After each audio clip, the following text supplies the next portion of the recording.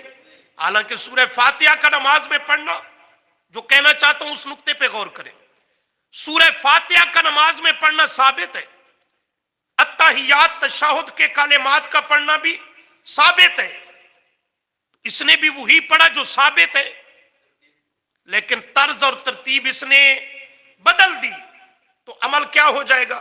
ضائع ہو جائے گا۔ درود شریف کو پڑھتا ہے رکوع میں اور آخری دعا کو پڑھتا ہے سجدوں میں، اور رکوع سجدے کی تسبیحات کو لے جاتا ہے تشہد کے بعد، ہو جائے گی نماز؟ حالانکہ یہ سارے کلمات نماز میں ثابت ہیں۔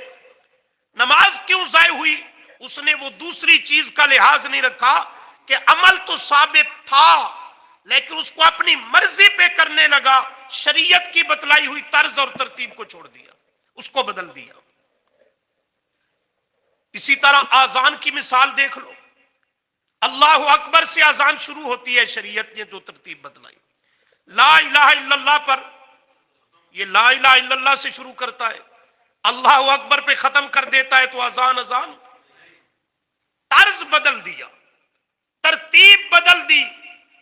تو اتباع میں یہ دوسری چیز ضروری ہے کہ جب شریعت میں ایک عمل ثابت ہے تو اسے اپنے مرضی سے نہ کر، اس کو شریعت کی ترتیب کے مطابق کرنا ہوگا۔ یہ ہمارے ساتھ جو لوگ جھگڑتے ہیں، تم دعا کے منکر ہو، دعا نہیں کرنے دیتے، فلاں نہیں کرنے دیتے، فلاں، اصل جھگڑا یہی بات نہ سمجھنے کا ہے۔ وہ کیا موٹی سی بات دیکھتے ہیں، بے دعا تو شریعت میں ثابت ہے، عظیم ترین عبادت ہے، لہذا اب ہمارے ہاتھ میں آ گیا ایک عمل دعا والا، ہم جہاں چاہیں جیسے چاہیں سو کرتے رہیں، ہماری مرضی کا معاملہ ہے، یہ تو دعا ہے، یہ ثابت ہے۔ لیکن اس دوسری چیز کو انہوں نے سمجھا نہیں کہ جب دعا عمل اور عبادت ہے اور افضل عبادت ہے تو عبادت وہ نہیں ہوگی جو اپنی مرضی کے مطابق کرے، عبادت تب عبادت بنے گی جب شریعت کی بتائی ہوئی طرز کے مطابق کرے گا۔ جہاں نبی علیہ السلام نے اجتماعی دعا کی وہاں اجتماعی کرے، آپ کی اس طرز اور طریقے کو اپنائیں۔ اجتماعی دعائیں بھی ثابت ہیں، کہاں؟ میدان عرفات میں حجاج کرام وہ اجتماعی دعا کرتے ہیں، ثابت ہے۔ بارش طلب کرنے کے لیے نماز استسقاء اور اس کے ساتھ دعا، وہ بھی اجتماعی دعا ہے، ثابت ہے، کی جاتی ہے۔ وہاں دعا کرنا اجتماعی ثابت ہے۔ اسی طرح یہ جو سورج یا چاند گرہن ہوتا ہے، نماز کسوف خسوف، اس میں جو دعا ہے تو وہ بھی اجتماعاً کی جا سکتی ہے، وہ بھی ثابت ہے۔ اور چوتھا مقام یہ نماز جنازہ، جنازے کے اندر کی جو دعا ہے، اللہم اغفر لی حینا، یہ بھی اجتماعی ہوتی ہے، بس فرق یہ ہے کہ یہ ہاتھ اٹھا کر نہیں ہوتی، ہاتھ باندھ کر ہوتی ہے، لیکن یہ بھی امام مقتدی سب ایک وقت میں اجتماعاً اکٹھی دعا مانگ رہے ہیں۔ تو جہاں دعائیں مانگنا اجتماعی طور پہ ثابت ہے وہاں اجتماعی طور پہ مانگ، پیغمبر کی شریعت کا طرز اور طریقہ یہی ہے۔ جہاں انفرادی طور پہ ثابت ہے وہاں انفرادی طور پہ دعا مانگ، وہاں انفرادی دعا مانگنا یہ اصل پیغمبر کی اتباع اور طرز کو اختیار کرنا ہے۔ فرض نماز کے بعد دعا ثابت ہے لیکن اپنی اپنی انفرادی اپنی اپنی دعا مانگے گا۔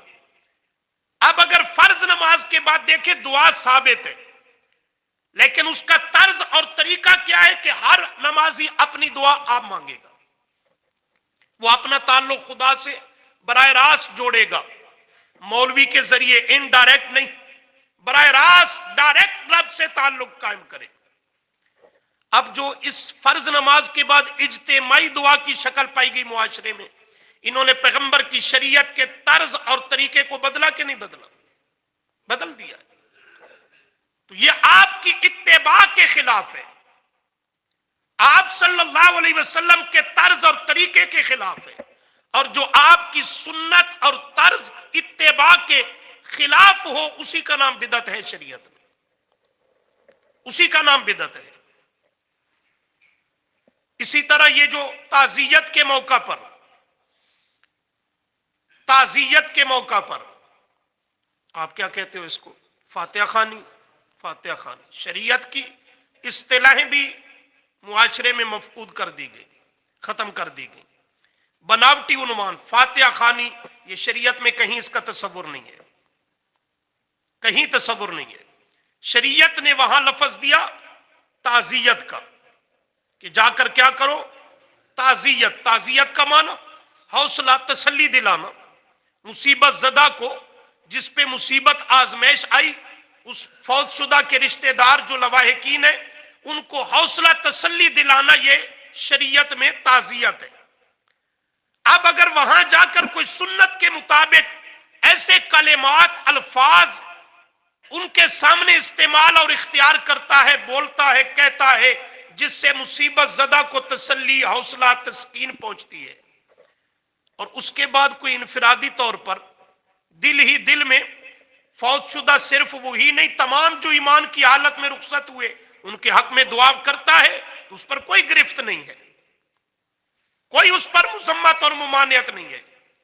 لیکن یہ جو ہم نے ایک رواج بنایا، جو بھی جاتا ہے فاتحہ پڑھ لو جی، دعا کر لو جی، 5-10 آدمی اکٹھے جو جاتے ہیں تو سب الگ الگ حاضری لگواتے ہیں، ایک پہ بھی مطمئن نہیں ہوتے، پھر اٹھتے ہوئے جاتے ہوئے اب دعائے خیر کر لو جی۔ وہاں دعائے خیر کا کیا معنی ہے؟ بھئی اللہ کرے یہ تو مر گیا اور کوئی نہ مرے۔ دعائے خیر کا وہاں یہی مفہوم بنتا ہے، بھئی یہ تو چلا گیا، اللہ کرے اور کوئی نہ مرے۔ تو یہ رخ بھی غلط ہے کہ موت تو برحق ہے، یہ سرے سے مزاج ہی غلط ہے۔ تو یہ جو طریقہ اور طرز اپنایا تو یہ شریعت نے نہیں بتلایا، شریعت نے دعا کا عمل بتلایا، پر تعزیت کے موقع پر اور اس رنگ میں یہ شریعت نے طریقہ اور طرز نہیں سکھایا، اس نے اپنی طرف سے گھڑا اور بنایا۔ تو یہ دین نہیں، یہ عبادت اور پیغمبر کی اتباع نہیں، اسی کا نام بدعت ہے، اسی کا نام بدعت ہے۔ کہتے ہیں دعا کو بھی بدعت کہہ دیتے ہو، دعا تو ثابت ہے بابا، دعا کو کوئی نہیں بدعت کہتا، تیرے اس طرز اور طریقے کو جو اپنی طرف سے اختیار کیا اس کو بدعت کہتا ہے شریعت، شریعت اس کو بدعت کہتی ہے۔ وگرنہ اس کا اصول اور مزاج مان لیا جائے کہ ایک عمل شریعت سے ثابت ہے، اب اس کو جو جی میں آئے سو کرتے رہو، پھر تو میں جیسے نماز اور اذان کی مثالیں دے چکا ہوں، یہ پوری شریعت اور دین کا نقشہ ہی بدل جائے گا۔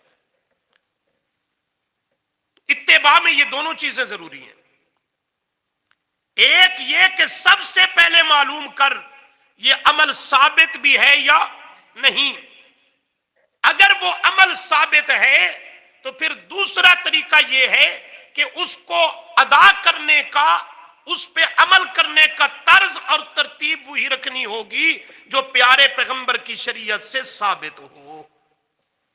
جہاں اجتماعی دعا ہے وہاں اجتماعی مانگ، جہاں انفرادی ہے وہاں انفرادی مانگ، جہاں آپ نے دعا کے لیے ہاتھ اٹھائے وہاں ہاتھ اٹھا کر دعا مانگ، یہ آپ کی اتباع بنے گی۔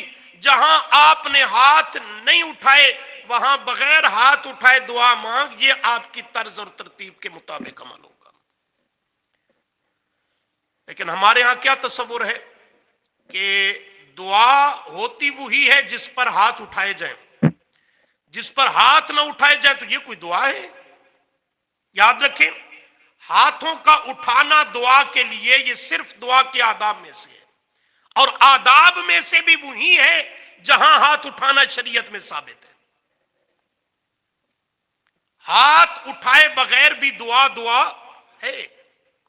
یہ کتنی روزمرہ کی دعائیں ہیں جن میں ہاتھ آپ نہیں اٹھاتے، کھانا کھانے سے پہلے دعا ہے، وہ دعا بھول جائے تو کھانا کھانے کے درمیان میں دعا ہے، کھانا کھانے کے آخر پر دعا ہے، ہر مشروب کے پینے کے شروع میں دعا ہے، دودھ کے پینے کی الگ دعا ہے، اس کے آخر ہر مشروب کے آخر پر دعا ہے، مسجد میں داخل ہونے کی، خارج ہونے کی، بیت الخلاء میں جانے کی، اس سے نکلنے کی، گھر میں داخل ہونے کی، گھر سے نکلنے کی، سواری میں سوار ہونے کی، اور سفر کی دعا.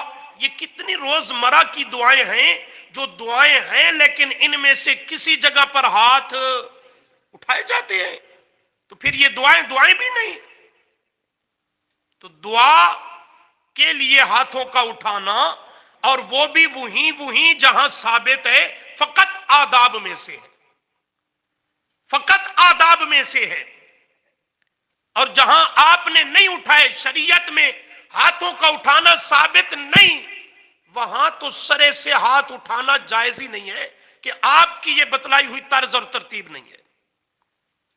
ایک صاحب مجھے کہنے لگے، اسی مسجد میں بات ہو رہی تھی دعا کے مسئلہ پر، تو کہنے لگے دعا کا قبلہ ہے ہاتھوں کو اٹھانا.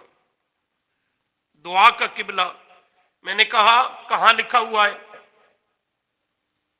بس پھر آئیں بائیں شائیں، پھر لکھے ہوئے کا کوئی پتہ نہیں ہے، نہ قرآن میں، نہ حدیث میں، نہ صحابہ سے، نہ فقہ سے. دعا کا قبلہ ہے ہاتھوں کو اٹھانا دعا کے لیے. یہ سب من گھڑت اور بناوٹی باتیں ہیں، ان کا کوئی ثبوت نہیں ہے. تو اتباع میں پہلی چیز کیا ہے کہ یہ عمل بھی ثابت ہے یا نہیں. اور دوسری چیز یہ ہے کہ جب ثابت ہے تو پھر اس عمل کو اسی طریق اور طرز پہ کرنا ہوگا جو طریقہ اور طرز پیارے پیغمبر کی شریعت سے ثابت ہو. تیسری چیز، لِأَجْلِ ہی، وہ عمل اس لیے کرے، اس کے اندر کیفیت، جذبہ یہ ہو کہ یہ عمل میں اس لیے کر رہا ہوں کہ میرے محبوب نے کیا ہے یا کرنے کا حکم دیا ہے، آپ کی شریعت مطہرہ سے ثابت ہے. اس میں کوئی ذاتی ہوس، مرضی اس میں وہ داخل نہ ہو، وگرنہ وہ بھی اتباع سے خارج کر دے گی. ایک آدمی ہے، وہ کسی دین کے حکم پر عمل کرتا ہے، لیکن وہ پیارے پیغمبر کی سنت، سیرت، شریعت سمجھ کر نہیں، اس میں کوئی ذاتی مفاد ہے، اس کا ذاتی، وہ اس کی پسند ہے، ہوس ہے، ذاتی کوئی اس میں مرضی کا دخل ہے، تو وہ بھی عمل اگرچہ کر رہا ہے، لیکن آپ کی اتباع نہیں بنے گی، اس پہ اسے اجر نہیں ملے گا. کیسے؟ کوئی بھی مثال لے لو. ایک آدمی ہے، اسے سنت کے مطابق لیٹنے کی بس عادت ہے، جیسے شریعت نے بتلایا، جب لیٹنے لگو، سونے لگو، تو اس طریقے پر دائیں طرف کروٹ بدلو اور سیدھا ہاتھ وہ اپنے گال کے نیچے، چہرے کے نیچے رکھو، اور دوسرا اپنے وجود پر سیدھا. اس حیات اور طرز پہ سوتا ہے، اس پر سونا سنت ہے، لیکن وہ اپنی ایک عادت کے مطابق سوتا ہے، یا یوں سونا کروٹ کے بل اس کا ایک اپنی مرضی اور پسند کا طریقہ ہے، اسے اس جذبہ سے اختیار نہیں کرتا کہ میرے نبی کی تعلیمات میں سے ہے. تو اب بظاہر وہ عمل کر رہا ہے، لیکن وہ پاکیزہ جذبہ نہیں، تو اس کے اوپر اس پہ کوئی اجر نہیں ملے گا. اتباع میں یہاں بھی کتنی چیزیں ہیں؟ تین چیزیں ہیں کہ سب سے پہلے غور کرے کہ وہ عمل ثابت ہے یا نہیں. دوسرا، جب ثابت ہے تو پھر شریعت کے بتلائے ہوئے طرز اور طریقہ کے مطابق کرے. اور تیسرا یہ ہے کہ یہ جذبہ ذہن میں رکھ کر کرے کہ میرے محبوب کی تعلیمات میں سے ہے. وہ آپ کی محبت سے سرشار ہو کر، دین کی محبت سے سرشار ہو کر وہ جب عمل کرے گا تو یہ بنے گی اتباع الرسول صلی اللہ علیہ وسلم. حضرت عمر رضی اللہ تعالیٰ عنہ کا ایک معروف جملہ سنتے رہتے ہو. وہ جب طواف کرتے ہوئے آئے نا حجر اسود کے سامنے، طواف سے فارغ ہو کر، تو انہوں نے حجر اسود کو بوسہ دینا چاہا. اب کثیر تعداد میں مسلمان موجود ہیں، تو انہوں نے اس موقع کو غنیمت سمجھا کہ حضرت عمر کے زمانہ میں تابعین اور دیگر بہت سارے مسلمان، وہ عجم تک اسلام پھیل چکا تھا، تو حضرت عمر نے اس موقع کو غنیمت سمجھا کہ لوگوں کی تربیت کرنی چاہیے. حضرت عمر حجر اسود کے سامنے آئے اور بوسہ دینے کا ارادہ کیا، رک گئے اور ایک عجیب جملہ فرمایا انی اعلم انک حجر یہ حجر اسود پتھر سے بات کر رہے ہیں، اسے خطاب کر رہے ہیں، میں خوب جانتا ہوں اے حجر اسود تو ایک پتھر ہے. حجر اسود کو خطاب کر رہے ہیں نا، تو ایک پتھر ہے. یہاں حجر اسود سن رہا تھا، پتھر ہے، اس میں سننے کی صلاحیت. یہ جو آج کہا جاتا ہے بھی خطاب کے لیے سما لازم ہے. تم جو قبرستان میں جاتے ہو اور کہتے ہو السلام علیکم یا اہل القبور، اے قبروں والو تم پر سلامتی ہو. تم، یہ خطاب کیا نا، قبروں والوں کو خطاب کیا. سلام علیکم، کم خطاب ہے. تو کہتے ہیں اگر قبروں والے سنتے ہی نہیں تو خطاب کا کیا مطلب ہوگا؟ خطاب وہاں کیا جاتا ہے جہاں کوئی اگلا مخاطب اسے سنے. لہذا اس سلام کا مطلب یہ ہے کہ جب خطاب کے رنگ میں ہم سلام کرتے ہیں تو مردے ہمارے سلام کو سنتے ہیں. اچھا، یہیں پہ نہیں رہا، آگے بھی ایک قدم بڑھا. چور ہے نا، مذہبی ڈاکو، تو کہیں سے کوئی راستہ سوراخ نظر آنے لگے تو وہ پھر حد کراس کرتا ہے. کہتا ہے سلام سنتے بھی ہیں پھر جواب بھی دیتے ہیں، سنتے بھی ہیں اور جواب بھی دیتے ہیں. تو میں نے کہا پھر یہ سلام کرنے والا جو زندہ قبرستان میں قبر پر پہنچا ہے، یہ اس مردے کے سلام کے جواب کو سنتا ہے؟ سنتا ہے؟ یہ تو اس کے جواب کو نہیں سنتا، حالانکہ اس کے جواب میں بھی یہی خطاب ہے، وعلیکم، وعلیکم السلام، وعلیکم. جیسے اس کے سلام کرنے والے کے سلام میں السلام علیکم، تم پر سلامتی، تو جواب دینے والے کے الفاظ کے اندر بھی اور اس کے سلام کے جواب دینے میں بھی وہی خطاب ہے، وعلیکم، تم پر بھی سلامتی ہو. تو اس کا خطاب مردے کے لیے سننا ضروری تھا، تو اس کا جوابی خطاب زندہ کے لیے سننا کیوں نہیں ضروری؟ بھائی آپ کے پلے بات پڑی ہے کہ نہیں پڑی؟ اگر خطاب کے لیے سماع سننا ضروری ہے تو جیسے مردے کے لیے سننا ضروری، ایسے اس کا جواب زندہ کے لیے بھی سننا ضروری ہے. لیکن وہ سنتا ہے مردہ اور یہ نہیں سنتا. یہ عجیب فارمولہ ہے، سمجھ سے باہر ہے. تو یاد رکھیں ہر خطاب کے لیے سماع اس مخاطب کا جس کو خطاب کر رہے ہو سننا ضروری نہیں. وہاں بھی علماء نے بحث کی ہے کہ یہ السلام علیکم یا اہل القبور، یہ اہل ایمان جو فوت ہو چکے ہیں ان کے حق میں سلامتی، امن، عافیت، عذاب سے نجات کی دعا ہے. اور دعا اگرچہ خطابی رنگ میں ہے پر وہ نہ سنتے ہیں نہ ان کا سننا ضروری ہے. دعاؤں کا سننے والا کون ہے؟ اللہ ہے. آسان مثال دے دیتا ہوں. یہ نماز پڑھی ہم نے ابھی، نماز کے اندر ہم نے سلام پھیرا، نماز کے اختتام پر السلام علیکم ورحمت اللہ، السلام علیکم ورحمت اللہ. امام نے تو اونچی آواز سے جہرن سلام کیا، آواز اور کلمات کو پڑھا اونچی آواز سے کہ نمازیوں کو تعلیم دینا مقصود ہے کہ نماز کا سلام پھیر دو، نماز مکمل ہو گئی. آپ لوگوں نے، مقتدیوں نے تو سلام اونچی آواز سے نہیں کہا. یہ آپ نے کس کو کہا دائیں طرف؟ السلام علیکم، السلام علیکم بائیں طرف. یہ کس کو سلام کر رہے ہو؟ بائیں طرف والے نمازی اور فرشتے. مسجد میں فرشتے بھی ہوتے ہیں، جنات بھی ہوتے ہیں، تو یہ دائیں بائیں طرف والے نمازیوں کو سلام کیا جا رہا ہے. تم پر سلامتی اور اللہ کی رحمت ہو، یہ تم پر خطاب ہے نا. ساتھ والا نمازی بھی نہیں مقتدی کا سلام سنتا تو وہ جو 10 فٹ کے فاصلے پر بیٹھا ہے وہ اسے سنتا ہے. تو یہاں بھی خطاب ہے پر سننا نہیں ہے، خطاب ہے پر سننا نہیں ہے. اسی طرح حضرت عمر رضی اللہ تعالیٰ عنہ حجر اسود کو خطاب کرتے ہیں، پتھر کو. انی اعلم انک حجر، انک، میں خوب جانتا ہوں کہ تو ایک پتھر ہے. ان کو کہو پتھر بھی سنتا ہوگا خطاب جو آ گیا. مخاطب کے لیے سننا ضروری ہے. جب آدمی کتاب و سنت سے روگردانی کرتا ہے تو ایسے واویلیاں مارتا ہے جن کا کوئی سر پاؤں نہیں ہوتا.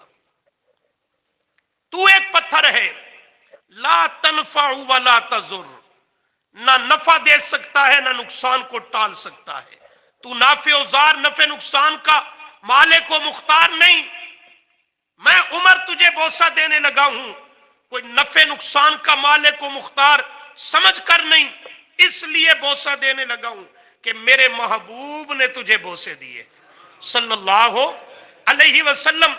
فرماتے اگر میں نے اپنے پیارے پیغمبر کو تجھے بوسے دیتے ہوئے نہ دیکھا ہوتا تو عمر بھی کبھی بھی تجھے بوسہ نہ دیتا. کیوں دے رہا ہوں؟ کہ میرے نبی نے تجھے بوسہ دیا ہے. اپنے محبوب کی ادا کو دہرانے لگا ہوں. اگر آپ نے غور کیا ہے تو یہ اتباع کے تینوں جملے آ رہے ہیں. حجر اسود کو بوسہ دینا پیارے پیغمبر سے ثابت ہے. ایک کہ وہ عمل ثابت ہے یا اتباع کو سمجھے. اول کیا چیز تھی کہ وہ عمل بھی ثابت ہے یا نہیں. تو حجر اسود کو بوسہ دینا میرے محبوب کی شریعت سے آپ سے ثابت ہے. ایک. نمبر دو، اسے طریقے پر بوسہ دینا. وہاں طریقہ کا کیا معنی ہوگا؟ وہی عقیدہ رکھ کر بوسہ دینا جو عقیدہ میرے محبوب نے رکھ کر اسے بوسے دیے. کہ آپ نے بوسے دیے اسے نفع نقصان کا مالک و مختار سمجھ کر نہیں، اسے ایک محض مقدس پتھر جان کر، بے جان پتھر سمجھ کر بوسے دیے ہیں. تو حضرت عمر کہتا ہے لا تنفع ولا تضر. میں بھی اسی طرز اور عقیدے کے ساتھ، اسی ترتیب اور جذبے کے ساتھ تجھے بوسہ دینے لگا ہوں. اور تیسرا، بوسہ بھی کوئی اپنی مرضی اور ذاتی خواہش پر نہیں دینے لگا، بوسہ بھی اس لیے دینے لگا ہوں کہ میں نے اپنے محبوب کو دیکھا ہے تجھے بوسے دیتے ہوئے. یہ اتباع ہے، اتباع الرسول صلی اللہ علیہ وسلم. تو یہ اتباع کا معنی ہے اور اتباع پیغمبر کا یہ مفہوم ہے. اگر اسے آدمی سمجھ لے تو مرتا مر سکتا ہے، بدعت نہیں کر سکتا، بدعت نہیں کر سکتا. اب اگلی بات سمجھیے جو ہمارے سبق سے متعلق ہے، اور وہ یہ ہے کہ نبی علیہ السلام کی جو اتباع ہے وہ دو رخ پر ہے. الاتباع کما یکون فی الفعل و یکون فی الترک. جو آپ نے کیا اس کا کرنا اسی طرز پر پیارے پیغمبر کی عقیدت اور محبت کے جذبے سے سرشار ہو کر اس کا کرنا آپ کی اتباع بنے گی. جو آپ نے کیا اس کا کرنا اتباع بنے گی، اور جو آپ نے نہیں کیا اس کا نہ کرنا یہ بھی میرے نبی کی اتباع ہے. یہ دونوں رخ سمجھیں. اسی کی دوسری تعبیر بعض علماء نے ذکر کی، فعلہ و ترکہ سنت. جو آپ نے کیا امت کی ضرورت پر اس کا کرنا سنت ہے، و ترکہ سنت. جو آپ نے نہیں کیا اس کا نہ کرنا بھی سنت ہے. جیسے آپ کے کیے پر عمل کرنے پہ اجر ملتا ہے، اسی طرح جو آپ نے نہیں کیا اس کے نہ کرنے پر بھی آپ کی اتباع کا اجر ملتا ہے. یہ دونوں رخ ذہن میں رکھیں، بالکل ہمارے سبق کا عنوان واضح ہے.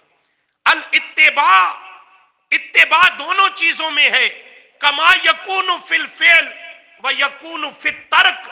جو آپ نے کیا اس کا کرنا یہ پیارے پیغمبر کی اتباع بنے گی. جو آپ نے نہیں کیا اس کا نہ کرنا، اس سے بچ بچ کے رہنا، اس سے اجتناب کرنا، اس سے باز رہنا، یہ بھی آپ کی کیا بنے گی؟ اتباع بنے گی. اب معاشرے میں سوچو، یہ قل، تیجا، ساتا، 40واں جمعراتیں، یہ درود دلوانے، یہ آذان کے اول آخر صلاۃ والسلام، یہ ربیع الاول کے جشن، یہ محرم کے تعزیے، تابوت، سبیلیں، یہ رجب کے کنڈے وغیرہ وغیرہ وغیرہ، یہ سب معاشرے کی بعد کی ایجادات جو دین میں اختیار کی گئی. انہیں شمار کرتے چلے جاؤ اور پھر اس پہ غور کرو کہ یہ کام پیارے پیغمبر نے کیے، صحابہ نے کیے. آپ کی شریعت میں کہیں ان کا ثبوت موجود ہے؟ یقیناً نہیں، ہرگز نہیں. جب آپ کی شریعت سے ان کا نہ کرنا ثابت ہے تو ان سے بچ بچ کر زندگی بسر کرنا میرے نبی کی اتباع ہے. ان کا نہ کرنا میرے نبی کی اتباع ہے. اور جو ان کو کرتا ہے، یہ سب کام کرتا ہے، وہ پیارے پیغمبر کی اتباع سے کیا ہو گیا؟ ہٹ گیا، آپ کی سنت اور آپ کی اتباع سے کٹ گیا، اور جو آپ کی سنت کے مد مقابل، جو آپ کی سنت سے ثابت نہیں، اس کو اختیار کرتا ہے۔ تمہید میں شروع میں سبق میں پڑھ چکے ہو، سنت کا متضاد ہی کیا چیز ہے؟ بدعت ہے۔ سنت کا متضاد کیا ہے؟ بدعت ہے۔ تو یہ جتنے معاشرے میں دین، عمل، عبادت کے عنوان پر چیزیں نظر آتی ہیں جن کا آپ کی شریعت سے ثبوت نہیں، ان کا نہ کرنا یہ پیارے پیغمبر کی اتباع ہے، ان کا ترک کرنا، ان سے بچ بچ کر رہنا یہ آپ کا اتباع ہے، اور ان کا اختیار کرنا پیارے پیغمبر کی اتباع سے ہٹ کر ہے، اور جو آپ کی اتباع سے ہٹ کر ہے اسی کا نام بدعت ہے۔ اسی کا نام کیا ہے؟ بدعت ہے۔ فعلہ و ترکہ سنت، جو کیا آپ نے اس کا کرنا سنت ہے، جو نہیں کیا اس کا نہ کرنا سنت ہے۔ اور الاتباع کما یکون فی الفعل و یکون فی الترک، جو آپ صلی اللہ علیہ وسلم نے کیا اس کا کرنا آپ کی اتباع بنے گی، جو آپ نے نہیں کیا اس سے بچ جانا پیارے پیغمبر کی کیا بنے گی؟ اتباع بنے گی۔ قل ان کنتم تحبون اللہ فاتبعونی، لیکن کل سے انشاءاللہ اللہ عمل کی